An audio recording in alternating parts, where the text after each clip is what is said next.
Ito mga mami, yung large capacity pencil case canvas na uubusin ito yung mga ballpen at panulat mo. So halos lahat na may organize mo na dito. Tingnan mo, sobrang dami niyang lalagyan. Ito, tingnan mo, yung mga ginawa ng anak ko. Tingnan mo mga mami. Yan. Sobrang daming mapaglalagyan. Bahala ka na sa imagination mo o ng anak mo kung ano-ano yung mga ipaglalagay nila. Ito example lang. Halos naubos na yung mga pangsulat namin dito sa bahay. Kasi hindi ko na rin alam kung paano ko i-demonstrate sa inyo to. Sobrang dami niyang lalagyan ng mga mami. Oh. Meron pa sa kabila. Yan. Teka lang, nakasipar pa pala. Oh. Ayan.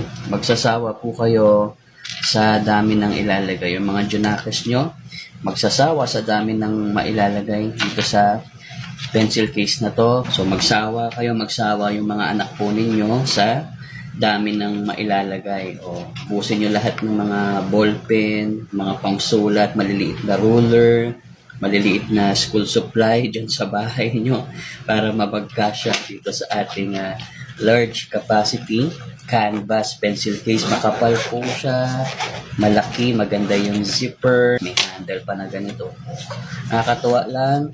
May mga iba pa po tayong colors na available dyan sa may yellow basket natin. May dark colors for boys, for girls. Syempre may mga kulay din po.